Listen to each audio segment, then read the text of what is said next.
Gloire à Dieu, nous allons prendre nos Bibles.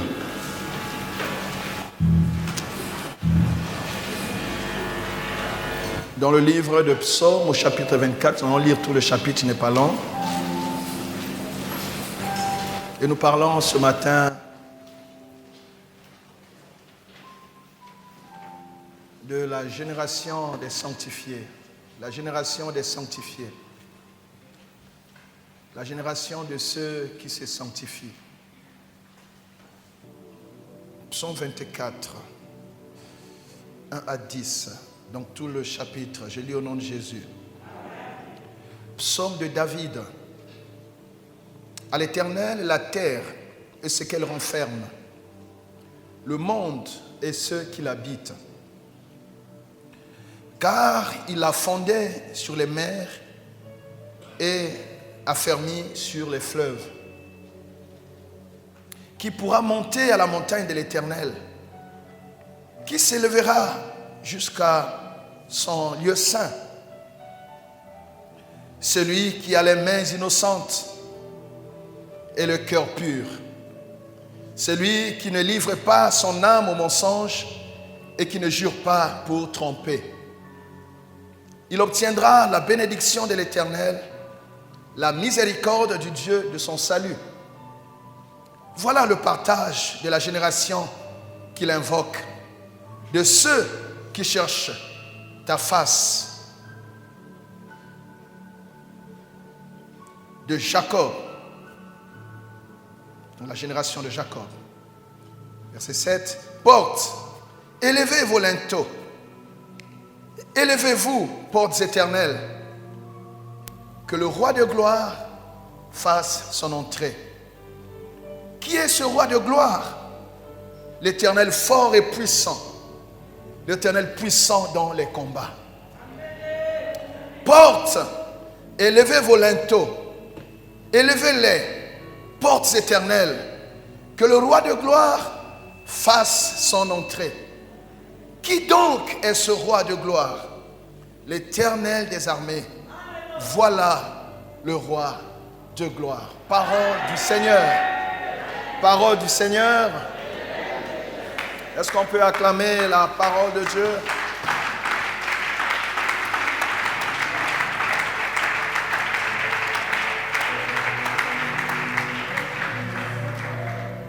Alléluia. La génération des sanctifiés, la génération de ceux qui se sanctifient. Alléluia. Amen, amen. Nous parlons de génération aujourd'hui. Et chacun, vous savez,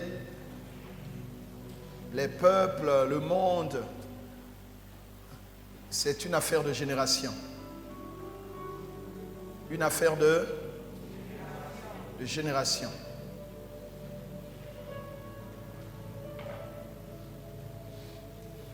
Gloire à Dieu.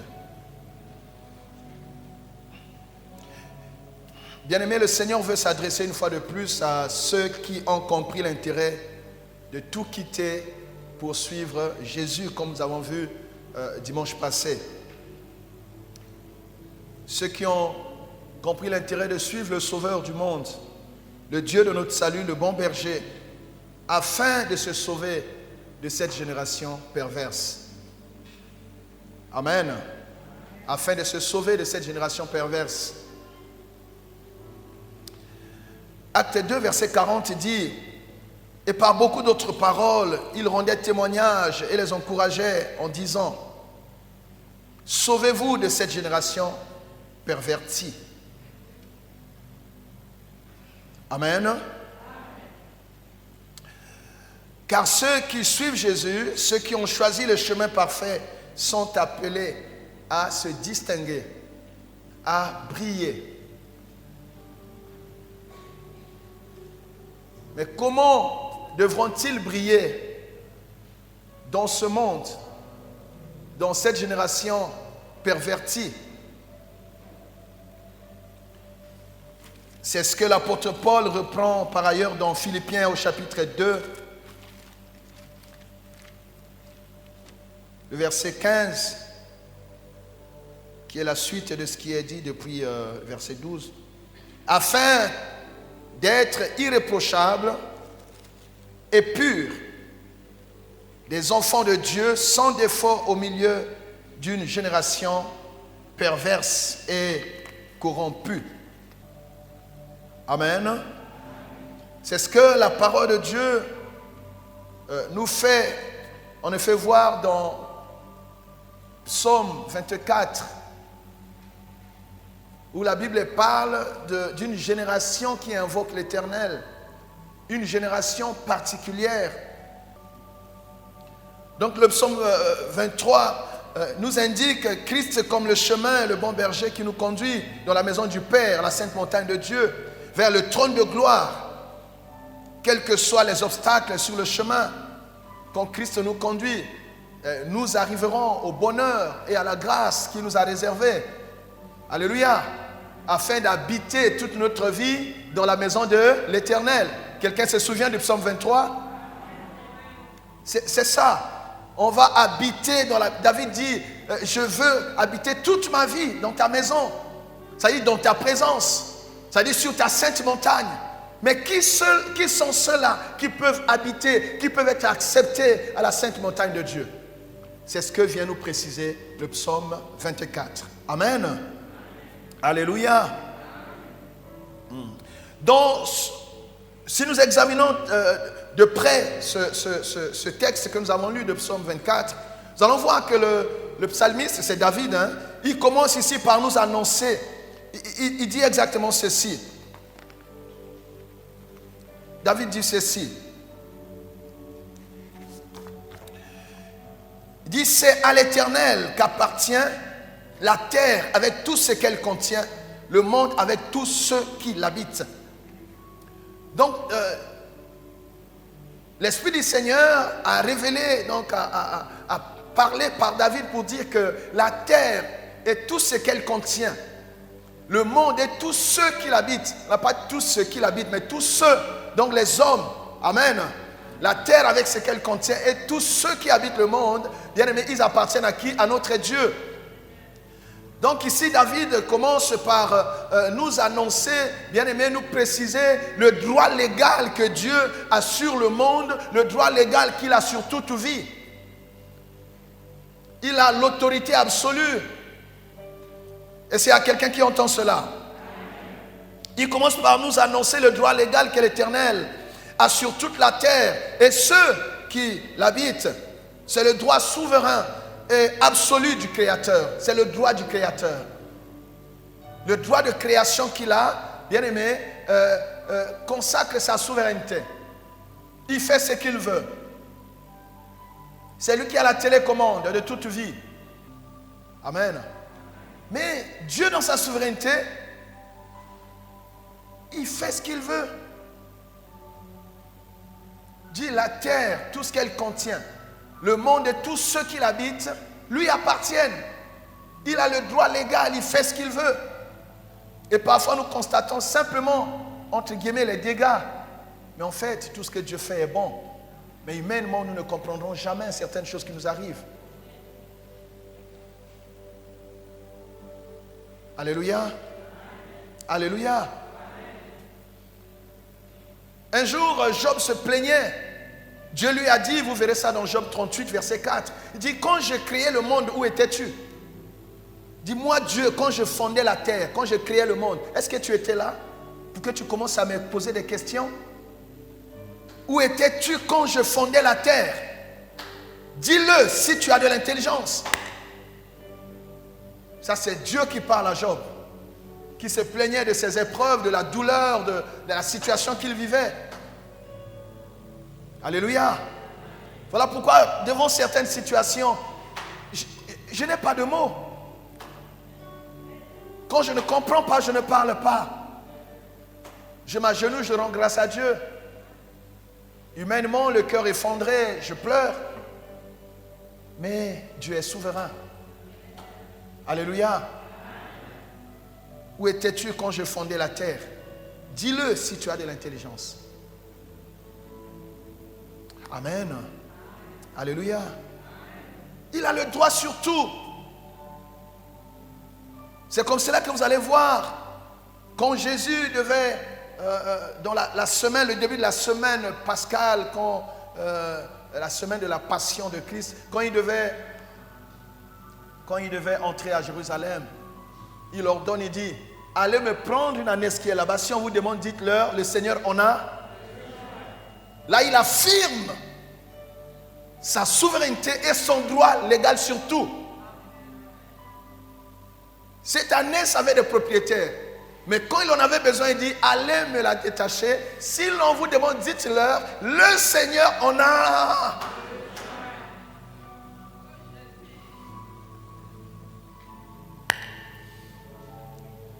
Et vous lirez dans Matthieu 28, verset 18, là où Jésus dit, tout pouvoir m'a été dans les cieux sur. Il a pouvoir sur tout. Il a la télécommande sur toute vie. Il a autorité sur les grands, sur les petits, sur les riches et sur les pauvres. Sur les nations puissantes et sur les nations dites faibles. C'est lui qui a le dernier mot. Il est alpha et oméga. Et parfois quand nous l'ignorons, il nous rappelle que c'est lui qui règne. Il règne à jamais. Il règne le jour, il règne la nuit.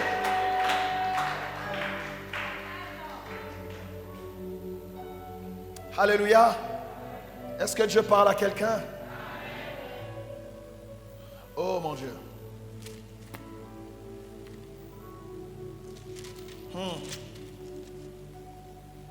y a des choses parfois, bien aimés, quand vous n'avez pas Christ, vous pouvez, vous savez, venir à l'église, c'est pas tout. Il faut avoir Christ dans son cœur.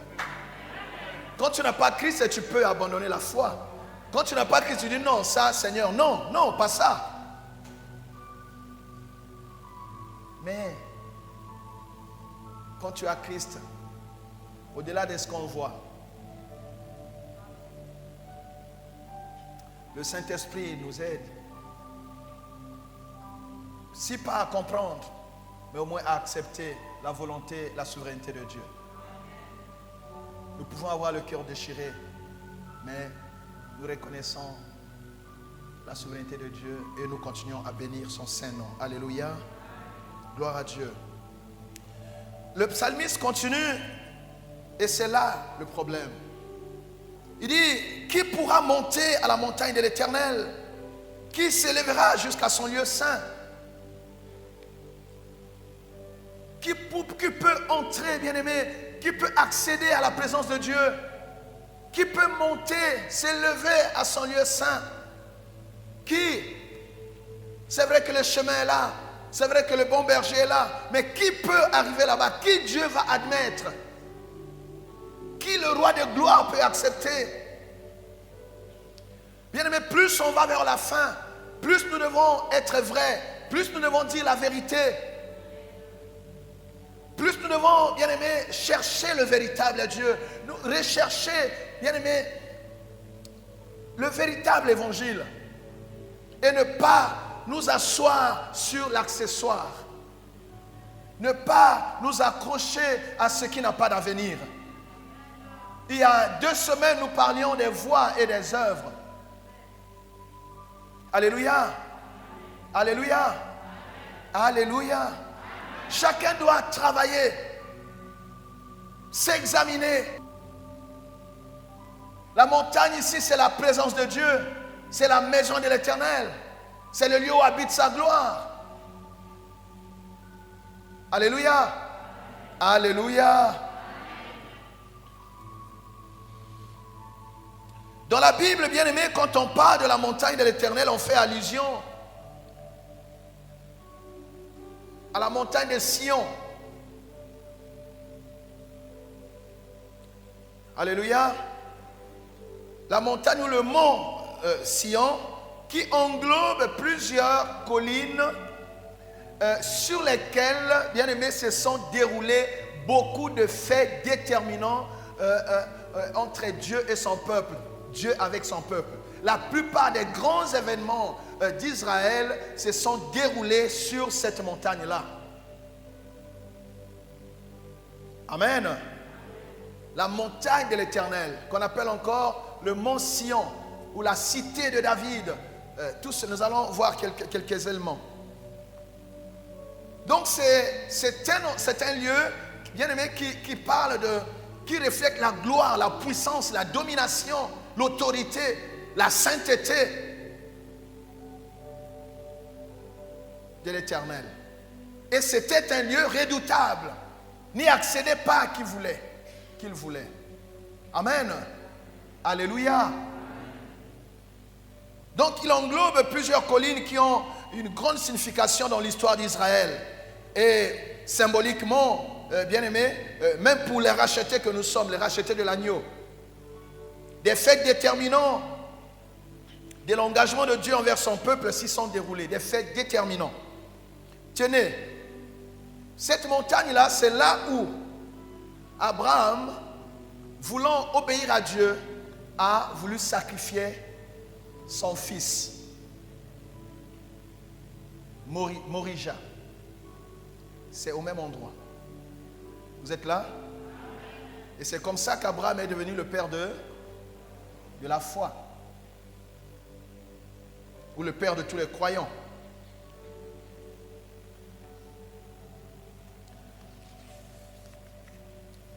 Cette montagne est encore appelée la maison du Dieu de Jacob. Donc la maison du Dieu d'Israël. Donc la maison du peuple de Dieu. Genèse 32, verset 28.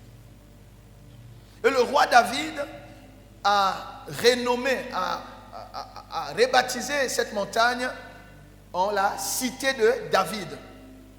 La cité de David, c'est le même endroit. Le roi aimé par Dieu. Donc il a renommé cette montagne la cité de David. C'est dans cette cité, perchée sur le mont Sion, que David achemina l'arche de l'alliance. Alléluia. C'est là qu'il a placé l'arche de l'alliance. Symbole de la présence de Dieu. C'est-à-dire, quand on dit la montagne de l'Éternel, c'est là où il y a la présence de Dieu. Là où il y a la présence de Dieu. Qui peut donc monter là où il y a la présence de Dieu?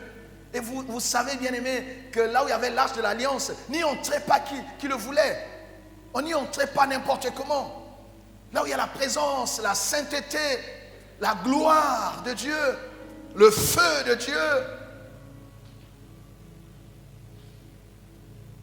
Amen. Il y avait des anges protecteurs, des chérubins qui étaient là, prêts à frapper, qui s'amusaient à y entrer n'importe comment. Est-ce que Dieu est en train de parler à quelqu'un? Oui, cette montagne se confond avec Sion, qui désigne l'ensemble de la cité sainte. C'est-à-dire c'est une cité. Quand on parle de Sion, c'est ça, une cité. Et parfois, ça se confond même avec Jérusalem. C'est-à-dire quand les gens vont, par exemple, pendant des fêtes, quittent tout Israël pour aller à Jérusalem, ils disent qu'ils vont où? Ils vont à Sion, ils montent à la montagne de Sion. Psaume 48, verset 87, il y a beaucoup de versets, je vous fais grâce de ça. Et c'est à cet emplacement, bien aimé, que le temple de Jérusalem, fierté et gloire d'Israël, fut érigé. Le temple de Jérusalem a été érigé là. Tu vois, donc toute l'histoire glorieuse d'Israël, bien aimé, se concentre à cet endroit-là. C'est-à-dire, on est en train de parler de la présence, de la gloire de Dieu. Maintenant, on dit qui peut y accéder? Donc, c'est comme cela, parce qu'on y a érigé le temple, on dit que la montagne de l'Éternel, c'est la maison de l'Éternel, la montagne de la maison de l'Éternel, la montagne de la maison de l'Éternel. Parce qu'on y a érigé le temple, alors on dit que cette montagne-là est aussi la montagne de la maison de l'Éternel, c'est-à-dire le lieu où Dieu habite. Dernière chose, et ça nous concerne maintenant, c'est pour ça que j'ai dit que même nous les rachetés, nous avons, bien aimé, intérêt à avoir un regard particulier sur cette montagne. Parce que c'est encore au même endroit, bien aimé, qu'il y a la colline qu'on appelle Golgotha, où Jésus a donné sa vie pour nous sauver. Alléluia. Donc c'est une cité, il y a un ensemble de collines où à chaque colline il y a un fait, il y a quelque chose. Et l'ensemble, c'est la cité de David, la montagne de la maison de l'Éternel. C'est, bien aimé, là que l'histoire du peuple d'Israël s'est construite avec Dieu. Et nous aussi, vous voyez comment est-ce que Dieu nous rattache à Abraham, nous rattache à Israël. Au même endroit où ces faits déterminants se sont déroulés, mais Dieu a aussi permis que nous soyons sauvés par le sacrifice de Jésus. Où? Au même endroit. Golgotha, c'est l'une des collines qui est dans cette cité-là, la montagne de l'Éternel. Est-ce que Dieu parle à quelqu'un? Est-ce que nous voyons maintenant l'intérêt, bien-aimé, d'aller vers la montagne de l'Éternel? Gloire à Dieu. Donc Sion a sûrement la montagne de l'espoir et la montagne du salut. Avec tout ce que Dieu a fait avec son peuple Israël, bien-aimé, nous avions donc l'annonce, la préfiguration du salut que Jésus va nous offrir par son sacrifice là à Golgotha. Donc cette montagne, c'est la montagne de l'espoir et du salut. Donc tous les peuples de la terre, surtout tous les rachetés, doivent travailler, s'appliquer, rechercher, bien-aimés, faire tous les efforts afin d'accéder à cette montagne, afin d'habiter dans la présence de Dieu, afin de, bien-aimés, d'y rester, d'y demeurer. C'est là où il y a la sainteté, là où il y a la sécurité. C'est là où on peut dire ceux qui demeurent sous l'abri du Très-Haut, ils font quoi? Ils reposent à l'ombre du Tout-Puissant. C'est une zone de sécurité inviolable où l'ennemi n'a aucun pouvoir, l'ennemi ne peut pas y entrer. Ceux qui sont pourchassés, troublés, tourmentés par le monde, ils peuvent y accéder, bien-aimés, pour trouver la paix et le repos. C'est là où il y a le refuge des rachetés. Est-ce que Dieu parle à quelqu'un? Je suis venu ce matin, Dieu m'a mis à cœur, bien-aimé, de vous parler de cette génération qui peut accéder, bien-aimé, à cette montagne. C'est la génération des sanctifiés. La génération des... Alléluia. Sion, la Bible dit dans Ésaïe chapitre 1 verset 27, Sion sera sauvé par la droiture et ceux qui s'y convertiront seront sauvés par la justice. Oui, nous sommes justifiés. Ceux qui s'y convertiront, nous sommes convertis. Alléluia. Nous avons donné notre vie à Jésus. Et c'est là que Jésus a fait le travail pour que nous soyons justifiés. C'est pourquoi ainsi parle l'Éternel. Ça, on peut noter Ésaïe 28, verset 16. C'est pourquoi ainsi parle le Seigneur. On a lu ça il y a 3 semaines, je pense, ou 4 semaines. L'Éternel, voici, j'ai mis pour fondement en Sion une pierre éprouvée, une pierre angulaire de prix, solidement posée. Celui qui la prendra pour appui n'aura point hâte de fuir. Donc ceux qui s'appuient sur la pierre qui est solidement posée à Sion, ils n'auront pas hâte de fuir. Quel que soit ce qui peut arriver, ils sont en sécurité. Pourquoi? Parce qu'ils s'appuient sur la pierre angulaire qui est posée solidement où? À Sion. Alléluia. Alléluia. Oh mon Dieu. Qui peut donc y accéder? Le problème ici, c'est avoir accès à Sion. Ceux qui peuvent y accéder, bien-aimés, la Bible nous dit exactement, nous avons lu Psaume 24, qui pourra monter à la montagne de l'Éternel, qui s'élèvera jusqu'à son lieu? Premièrement, celui qui a les mains innocentes, celui qui a les mains et le cœur pur, celui qui ne livre pas son âme au mensonge et qui ne jure pas pour tromper. Waouh! Voilà, bien-aimé, là ça commence à se préciser. Ce n'est pas n'importe qui a accès là-bas. C'est ceux qui ont les mains propres, ceux qui ont un cœur pur et ceux qui ne marchent pas dans le mensonge.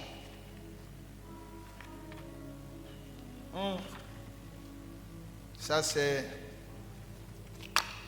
Donc il faut avoir les mains innocentes. Pourquoi on parle des mains? Vous savez, les mains, c'est le symbole de tout ce que nous faisons. La plupart de ce que nous faisons, on le fait avec nos mains. Et même quand nous avons lavé nos mains au savon ou au gel hydroalcoolique, bien aimé, si nous avons posé des actes qui ont irrité l'Éternel, les traces restent sur nos mains. Même si on a lavé nos mains à l'eau, mais Dieu sait voir ce qu'on a fait avec nos mains. Dieu sait voir l'innocence de nos mains. Même si tu te laves, maintenant on dit il faut laver les mains tout le temps. Près d'une minute et tout le temps. Même quand tu laves les mains avec le détergent, je ne sais comment. Mais ce que tu as fait, laisse les traces. Et même si personne n'a vu, Dieu sait voir ce que tu as fait avec tes mains. Donc ceux qui peuvent accéder, bien aimés, à la montagne de Sion, c'est ceux qui ont des mains innocentes. Les mains innocentes. L'homme voit tes mains telles qu'elles sont. Il y a la pommade et tout, ça brille, c'est bien. Mais Dieu sait voir ce que tu as fait avec tes mains. Ces mains que tu fais monter vers l'Éternel quand tu pries. Dieu sait voir qu'est-ce qui est sur tes mains. Parce que les mains parlent, les mains témoignent. Alléluia. C'est ceux qui ont des mains innocentes. Et c'est celui qui a, on dit c'est celui qui a des mains innocentes. Ouais? On dit même pas ceux, on dit c'est lui. Alléluia. C'est lui. Pourquoi? Parce que c'est individuel. C'est individuel. Ce n'est pas une affaire de voilà, on est tous là. Non, c'est individuel. Ni entre là-bas, on dit non, ce n'est pas une famille qui entre. Non, c'est individuel. C'est celui qui a des mains innocentes. On peut être là, tu peux, je ne sais pas être qui, quoi à l'église, mais il faut avoir les mains innocentes. Les titres ne suffisent pas, la fonction ne suffit pas. Il faut avoir des mains comment? Innocentes. Alléluia. Celui qui a le cœur pur, voilà pourquoi David a dit, donne-moi un cœur et crée en moi un esprit bien. Alléluia. Oh, que Dieu nous aide. Que Dieu nous aide. Voilà, celui qui a des mains innocentes, celui qui a le cœur pur, et la Bible dit, celui qui ne se livre pas au mensonge, qui ne livre pas son âme au mensonge, à la tromperie et à la fausseté. Amen. Alléluia.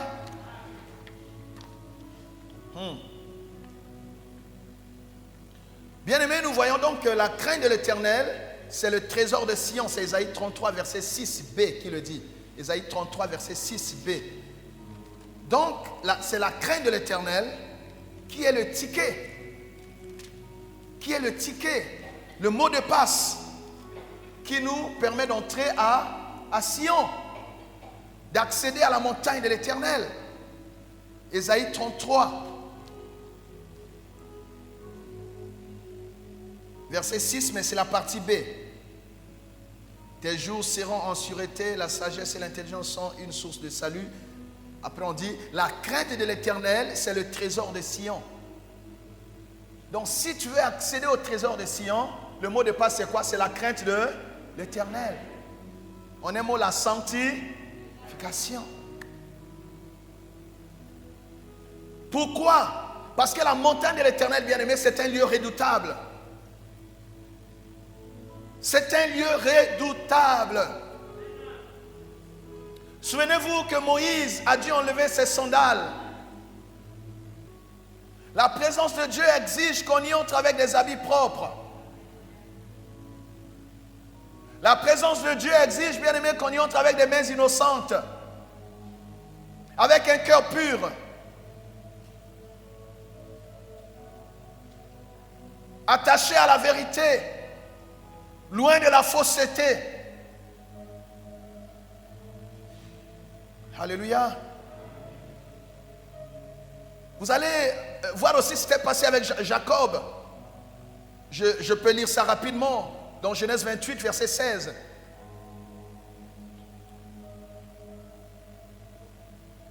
Où Jacob a fait la rencontre dans un moment d'assoupissement. Dans son sommeil, il a vu une échelle. Il a fait la rencontre avec le Seigneur. La Bible dit dans Genèse 28, à partir du verset 16. Je lis ça rapidement, 16 à 22. Jacob se réveilla et se dit, c'est certain, l'Éternel est dans cet endroit. Et moi, je ne le savais pas. Alléluia.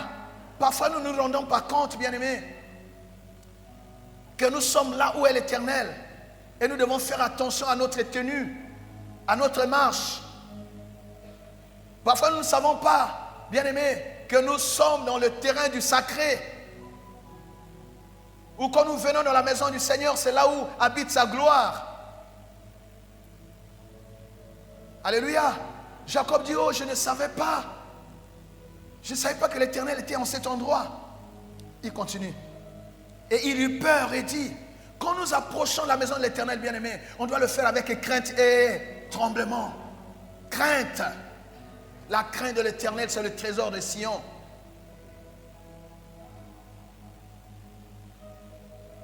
Le Seigneur est l'ami de ceux qui le craignent. Il eut peur et dit que cet endroit est redoutable. C'est ici que se trouve la maison de Dieu. C'est ici que se trouve la porte du ciel. Verset 18. Jacob se leva de bon matin. Il prit la pierre dont il avait fait son oreiller et en fit un monument et versa de l'huile sur son sommet. Pourquoi? Il a placé un monument là, bien-aimé, pour, comme si on parle comme le monde, pour immortaliser l'événement et sanctuariser ce lieu-là, pour que l'on sache que c'est le lieu où il a fait sa rencontre avec l'Éternel. Et il a pris l'huile, il a mis pourquoi? Pour sanctifier cet endroit. Sanctifier cet endroit. Parce que l'huile, c'est le symbole de l'Esprit. Le Saint-Esprit fait quoi? Il sanctifie. J'aimerais attirer l'attention de nous tous dans les voies de Dieu, dans notre marche vers le palais.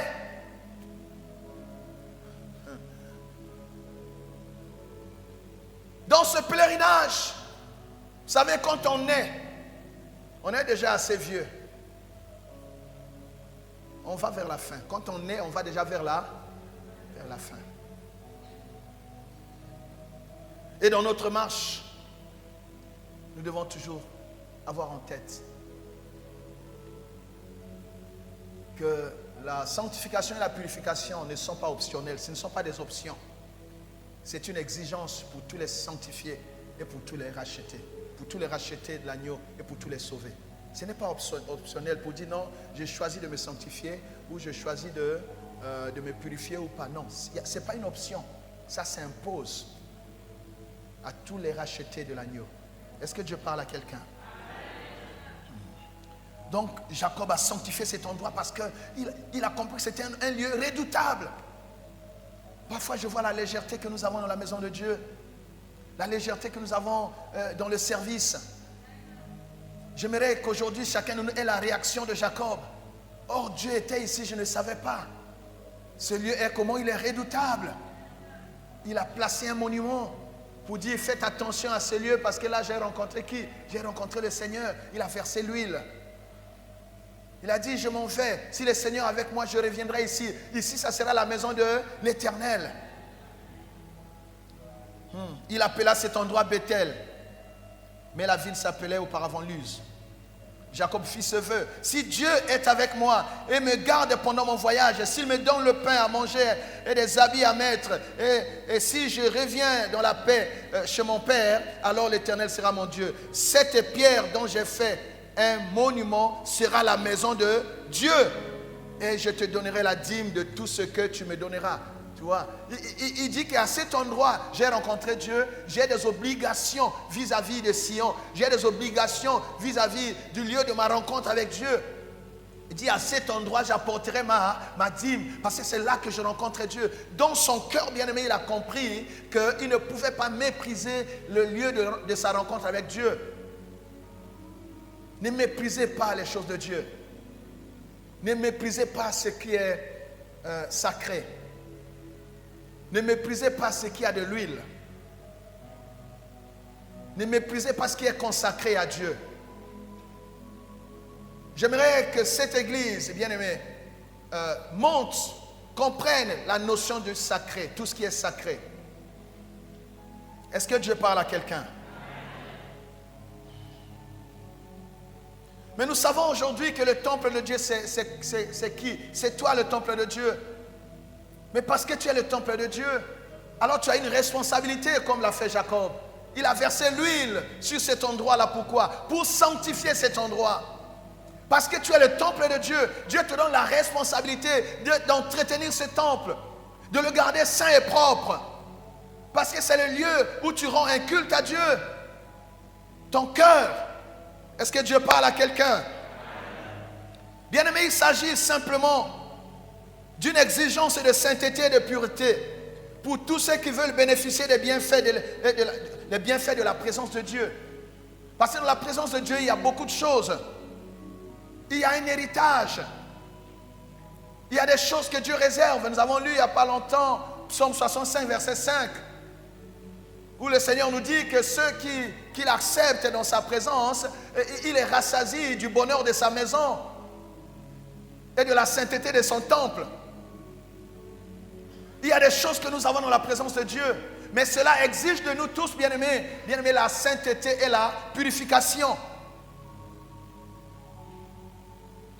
afin de jouir du bonheur et de la gloire promise aux rachetés, à savoir ceux qui se sanctifient. Qu'est-ce que la Bible dit? Voilà. Qui montera? Celui qui a des mains innocentes, celui qui a le cœur pur, celui qui ne livre pas son âme au mensonge et qui ne jure pas pour tromper. Il obtiendra quoi? Ça, c'est l'héritage des rachetés maintenant. Ceux qui se sanctifient ont un héritage. Quel est l'héritage des rachetés, bien-aimés? Verset 5 dit, il obtiendra la bénédiction de l'Éternel. Je suis dans Psaume 24, verset 5. Ceux qui se sanctifient, c'est-à-dire les rachetés, ils ont quoi? Ils ont un héritage. Quel est cet héritage, bien-aimé? Ils ont la bénédiction de l'Éternel, le Dieu de leur salut. La bénédiction de l'Éternel. C'est quoi la bénédiction de l'Éternel, bien-aimé? C'est la paix avec Dieu. C'est la paix avec Dieu. Quand tu es en paix avec Dieu, tu es béni. Alléluia. Tu es béni. La bénédiction de l'Éternel, c'est quoi, bien-aimé? C'est la prospérité de l'âme. C'est quand ton âme est prospère. C'est en cela que 3 Jean 2 dit, je souhaite que tu prospères à tous égards et sois en bonne santé comme prospère l'état de ton âme. Être béni en Dieu, c'est quoi, bien-aimé? C'est avoir la prospérité de l'âme. C'est quand ton âme prospère. C'est-à-dire tu es en paix avec Dieu. À ce moment-là, bien-aimé, tu peux accéder à toutes les bénédictions possibles, à toutes les faveurs. Tu peux prospérer à tous égards. Pourquoi? Parce que tu es en paix avec la source de la bénédiction. Mais généralement, nous recherchons la prospérité matérielle, la prospérité financière, la prospérité terrestre, avant de rechercher la prospérité de l'âme, qui n'est possible que quand nous avons fait la paix avec Dieu. C'est-à-dire quand nos mains sont innocentes et notre cœur est comment? Pur. Quand nous ne sommes pas dans la fausseté, quand nous marchons dans la vérité. Est-ce que Dieu parle à quelqu'un, ma soeur, mon frère? C'est une série de psaumes, quand tu prends même à partir de psaume 15 jusqu'à 24, même 25, ça s'enchaîne vraiment. J'ai du psaume 16, prenons le verset 5. L'Éternel est mon partage et mon calice. C'est toi qui m'assures mon lot. Alléluia. Un héritage délicieux m'est échu. Une belle possession m'est accordée. Alléluia. Je bénis l'Éternel car il me conseille. Même la nuit, mon cœur m'instruit. J'ai constamment l'Éternel devant moi. Quand il est à ma droite, je ne suis pas ébranlé. C'est pourquoi mon cœur est dans la joie et mon esprit dans l'allégresse. Même mon corps reposera en sécurité. Vous êtes là? Ça, c'est l'héritage des saints. Et quand on arrive au verset 9, là, on parle déjà d'après la mort, en fait. C'est-à-dire, même quand on aura quitté ce monde, même mon corps fera quoi? Il reposera en sécurité. Et c'est un psaume qu'on applique à Jésus. C'est-à-dire, ça préfigure la résurrection de Christ. Le verset 10 le dit clairement. Car tu n'abandonneras pas mon âme au séjour des morts. Tu ne permettras pas que ton bien-aimé connaisse la décomposition. D'autres versions parlent de la corruption. Ça parle de Jésus, mais aussi de nous. Amen. Donc ceux qui se sanctifient, ceux qui suivent le chemin parfait, bien aimé, le Seigneur ne les abandonnera pas. Ça s'applique. Dit c'est pourquoi mon cœur est dans la joie et mon esprit dans l'allégresse. Même mon corps reposera en sécurité. Même mon corps reposera en sécurité. Nous savons que ceux qui meurent en Christ, ils se reposent de leurs travaux. Ils sont accueillis dans le sein d'Abraham. Et Dieu ne les abandonnera pas. Nous savons que le Seigneur reviendra dans sa gloire. Recherchez ceux qui auront gardé la foi. Recherchez ceux qui se seront sanctifiés. Recherchez, bien aimés, ceux qui ont marché dans l'intégrité, la vérité. Et les morts en Christ se réveilleront premièrement. Ceux qui seront encore vivants seront changés. Et tous monteront à la rencontre de l'époux. Alléluia. Alléluia. Ils monteront pendant un temps. La Bible précise ce temps-là autour de 7 ans. Et après, bien-aimés, le Seigneur reviendra avec les rachetés de l'agneau. Il reviendra pour un règne, un gouvernement millénaire qui sera établi où? À Sion. Il reviendra régner avec les rachetés de l'agneau. Il reviendra physiquement. C'est là on parle de la seconde venue.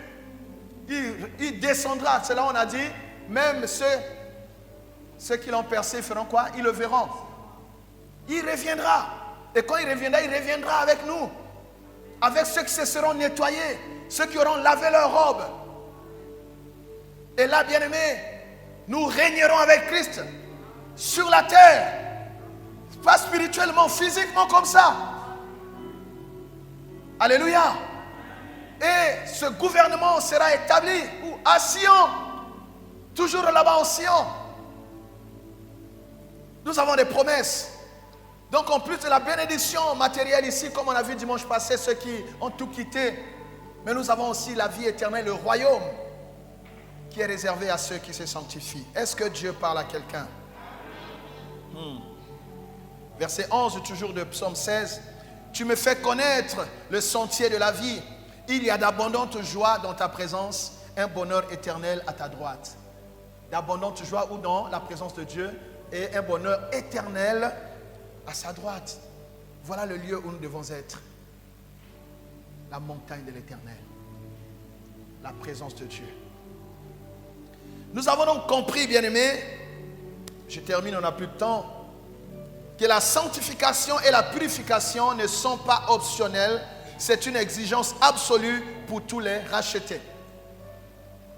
La sanctification et la purification ne nous laissent aucun choix. Ce n'est pas optionnel. C'est une exigence absolue pour tous les rachetés. Ceux qui veulent entrer en Sion, monter sur la montagne de l'Éternel, ils ont l'exigence de se sanctifier et de se purifier. Et nous avons dit dernièrement que nous ne nous sanctifions pas pour être saints, mais nous nous sanctifions parce que nous sommes saints. Amen. La sainteté est notre nature. Voilà pourquoi nous devons nous garder saints. C'est l'inverse qui est contre nature. Quand un chrétien se vautre dans le péché, c'est contre nature parce que ce n'est pas sa nature de se retrouver encore dans la boue du péché. Nous nous sanctifions parce que nous sommes saints. Alléluia.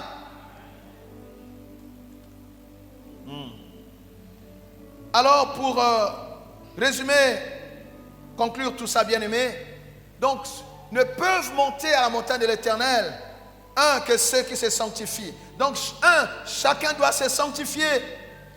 La Bible dit dans Hébreux 12, 14, recherchez la paix avec tous et la sanctification sans laquelle personne ne verra le Seigneur. Pourquoi nous sommes convertis, bien-aimés? C'est pour voir le Seigneur. Ce n'est pas pour rester éternellement sur la terre. C'est pour voir le Seigneur, pour se sauver de cette génération pervertie. Mais si tu veux voir le Seigneur, si tu veux monter à la montagne de l'Éternel, si tu veux vivre, Seigneur, bien-aimé, l'enlèvement, qui est une chose à laquelle le monde ne croit pas. Mais toi, parce que tu es la génération, tu fais partie d'une génération spéciale, la génération des sanctifiés, toi tu comprends cela. Et tu te prépares pour cet événement. Tu te prépares pour l'enlèvement. Tu te prépares.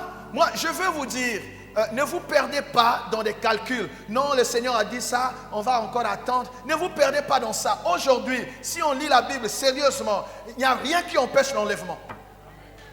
Personne ne connaît son jour. La Bible dit, la voix de l'homme n'est pas en son pouvoir. L'homme ne comprend pas sa propre voix. Est-ce que Dieu parle à quelqu'un? Que chacun se prépare. Le temps est court. Le Seigneur peut venir quand il veut. C'est lui le maître. Il est souverain. Il est souverain. Jésus a dit, ce n'est pas à vous de connaître le jour et l'heure. Ce qui nous est demandé, c'est de nous apprêter. Il ne savait pas. Donc si l'enlèvement n'est peut-être pas demain, mais c'est Dieu qui a la télécommande de notre vie, à nous tous. Ne venons pas à l'église pour la comédie. Sortons de la distraction. Nous prions pour voir Dieu.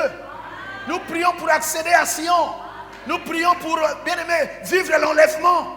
Nous prions pour revenir régner avec Christ. Nous ne prions pas pour rester éternellement sur la terre. Alléluia!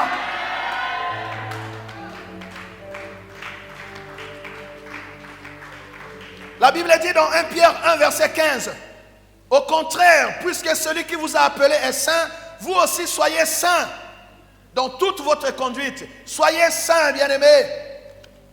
Soyez saints dans toute votre conduite. Dans toute votre conduite. Donc, premièrement, il faut se sanctifier. Deuxièmement, chacun doit se purifier et laver sa robe. Doit se purifier et faire quoi? Laver sa robe. Il faut se purifier. La Bible dit dans Matthieu 5, verset 8, heureux ceux qui ont le cœur pur, car ils feront quoi? Ils verront Dieu. Heureux ceux qui ont le cœur pur. Le cœur comment? Pur. Parce que tu montres aux gens, mais ton cœur doit être pur.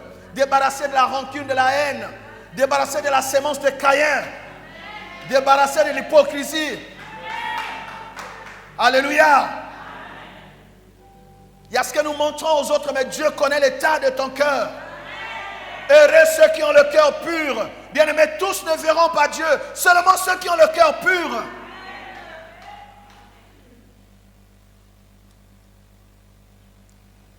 C'est bien, nous sommes dans la tourmente de cette pandémie où on cherche à se purifier, parce que à se désinfecter, à se désintoxiquer. Mais pensez aussi à la désinfection spirituelle. Pensez aussi à la désintoxication de votre cœur, de vos pensées. Pensez à cela. Alléluia. Alléluia. Ne lavez pas seulement vos mains. Ne vous pulvérisez pas seulement toutes sortes de produits. Purifiez vos cœurs. Lavez vos mains. Car c'est ceux qui ont le cœur pur qui verront Dieu. Apocalypse 22, verset 14 dit, heureux ceux qui lavent leurs robes. Ils auront droit à l'arbre de vie et pourront entrer dans les portes dans la ville. Les portes de Sion sont ouvertes à ceux qui ont lavé leur robe. Et quand l'Esprit parle, tu sais où il y a encore des taches sur ta robe. L'apôtre Paul dit que chacun s'examine. Je ne viens pas condamner quiconque, mais le Saint-Esprit, bien-aimé, il nous convainc du péché, du jugement et de la justice de Dieu. Le Saint-Esprit est en train de te montrer à toi-même où est-ce qu'il y a encore un problème, où est-ce qu'il y a encore des taches sur ta robe. tu ne peux pas entrer à la montagne de l'Éternel avec une robe sale. Voilà pourquoi Jean va dire dans 1 Jean 3 verset 2, bien-aimé, 1 Jean 3 verset 2, bien-aimés, nous sommes maintenant enfants de Dieu et ce que nous serons un jour n'a pas encore été révélé. Mais nous savons que lorsque Christ apparaîtra, nous serons semblables à lui parce que nous le verrons tel qu'il est. Toute personne, verset 3, toute personne qui possède cette espérance en lui se purifie lui-même, comme lui-même est pur. Celui qui s'attend à l'enlèvement, celui qui s'attend à voir Dieu, il fait quoi? Il doit se purifier, comme Christ lui-même est pur. Alléluia. La vie chrétienne, ce n'est pas une comédie. Ce n'est pas, bien aimé, une mutuelle. Ce n'est pas un club d'amis, nous venons pour nous voir et tout, après on part, chacun reprend sa vie. Non, nous sommes engagés, bien aimé, dans une voie pour voir Dieu, pour rencontrer Christ. Pour rencontrer Christ. Celui qui a cette espérance se purifie lui-même. Lui-même. Moi, je fais mon travail. Mais que chacun se purifie lui-même. Dans cette église, personne ne dira qu'on ne lui a jamais parlé du salut, qu'on ne lui a jamais parlé du ciel. Si tu refuses de purifier ton cœur, c'est le choix que tu as fait. Mais ici, le Seigneur t'a parlé, t'a averti. Le Seigneur a insisté. Si tu restes dans la haine, dans la rancune, dans la médisance, dans la méchanceté, c'est ton choix. Mais le Seigneur t'a suffisamment parlé.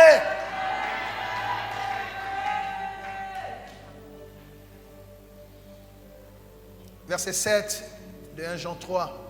Petits enfants, que personne ne vous égare. Celui qui pratique la justice est juste comme Christ lui-même est juste. Celui qui pratique le péché est du diable. Car le diable pêche dès le commencement. Or, c'est pour détruire les œuvres du diable que le Fils de Dieu est apparu. Quiconque est né de Dieu, verset 9, quiconque est né de Dieu ne pratique pas le péché. Parce que la sémence de Dieu demeure en lui et il ne peut pas pécher parce qu'il est né de Dieu. C'est à cela que l'on reconnaît les enfants de Dieu et les enfants du diable.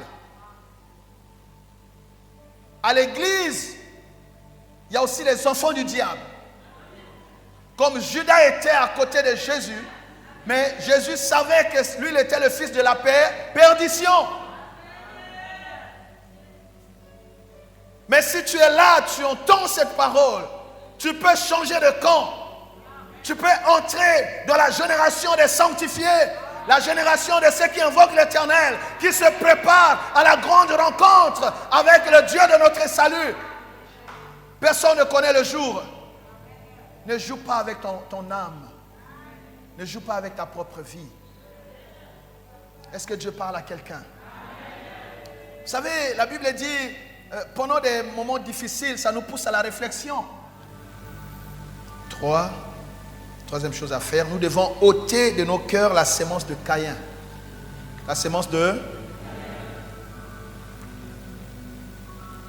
Caïn, c'est cette sémence-là, c'est-à-dire on hait, on éprouve de la haine pour les autres, contre les autres. On hait des gens comme ça gratuitement. On est à l'église, mais on ne supporte pas les autres.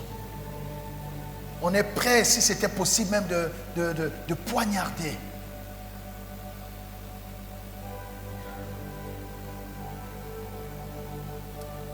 Vous savez, Dieu a le témoignage de ce que nous faisons contre nos frères et nos sœurs. Dieu le coche. Dieu a la mémoire. Dieu a un livre. Et chacun répondra. Et 4, pour terminer, il faut marcher dans la vérité et pratiquer la justice. Voilà, bien-aimés. Si vous voulez vivre l'héritage des saints, voilà ce qu'il faut faire. Si vous voulez accéder à la montagne de Sion, la présence de Dieu, voilà ce qu'il faut faire. Nous devons nous sanctifier, nous purifier. Marcher dans la vérité, dans la justice. Avoir un cœur pur et des mains propres. Parce que le péché, comme le dit Ésaïe 59, versets 1 à 2, la main de l'Éternel n'est pas courte pour sauver. Son oreille n'est pas trop dure pour entendre. Mais ce sont nos péchés qui nous éloignent de lui, qui mettent une séparation entre nous et notre Dieu. Et la Bible dit que ce sont nos mains tachées de sang qui font que Dieu ne peut pas nous accepter dans sa présence. Que chacun se purifie. Que chacun se sanctifie. Il n'y a plus de temps. Il n'y a plus de... Pensez à cette parole. Pensez à votre marche. Quel que soit votre niveau, quel que soit ce que vous êtes, pensez à ce message. Dieu vous prépare une rencontre avec lui. Mais cela dépend de vous.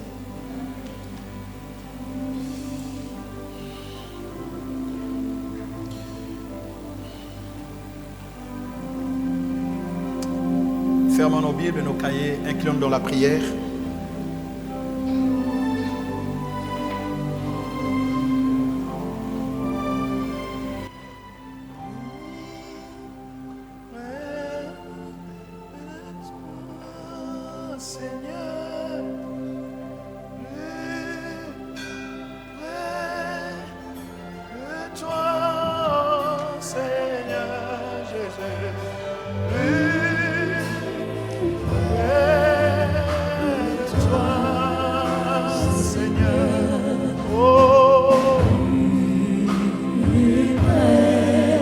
Par la repentance, une repentance sincère. Lave ta robe. Reviens à l'Éternel. Purifie ton cœur. Sanctifie-toi dans le sang de l'agneau. Laisse-toi laver par la parole de Dieu.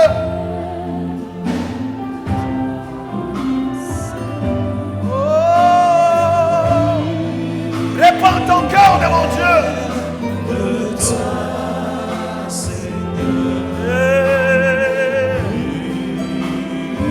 Le Saint-Esprit est en train de t'aider. Tu vois là où tu t'es éloigné de Dieu. Tu sais là où il y a une tache sur ta robe. Lave ta robe. Purifie-toi.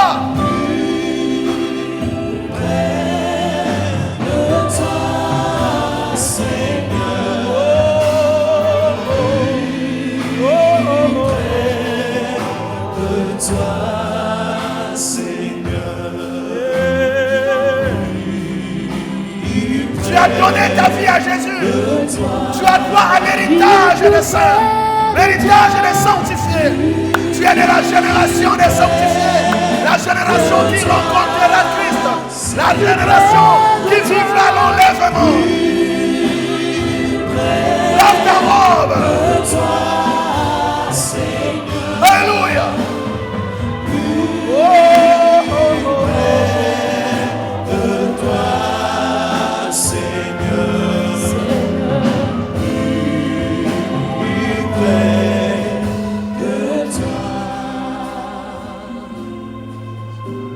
Faites donc mourir en vous ce qui est terrestre.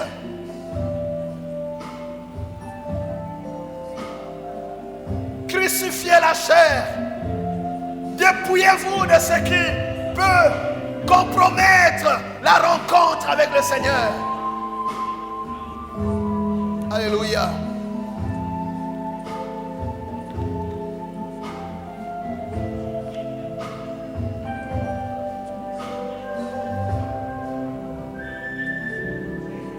Que chacun lave sa robe dans le sang de l'agneau. Oh, blanc, plus blanc. Oh, plus blanc que neige. Jésus. Oh, Jésus. Lave dans le sang. Lave dans le sang de l'agneau. Je serai. Plus blanc que neige. Plus blanc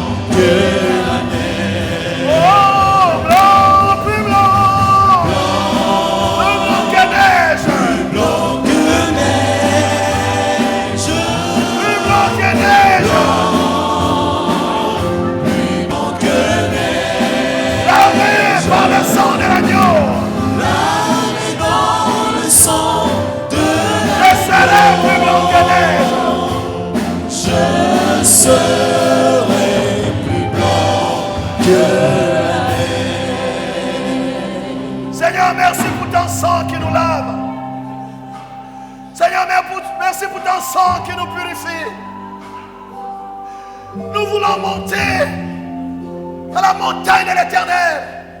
Nous voulons nous élever à la rencontre du roi de gloire. Merci Seigneur de nous purifier. Au bas de ta croix, nous nous rendons.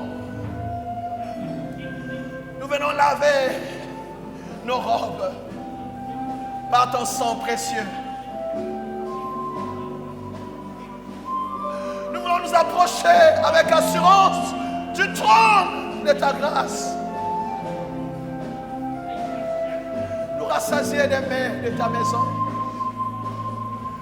et de la sainteté de ton temple.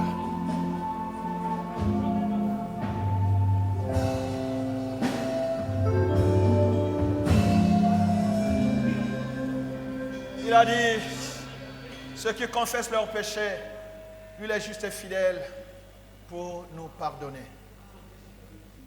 Que le sang de Jésus accomplisse l'œuvre de purification et de sanctification en vous. Au nom de Jésus-Christ. Amen.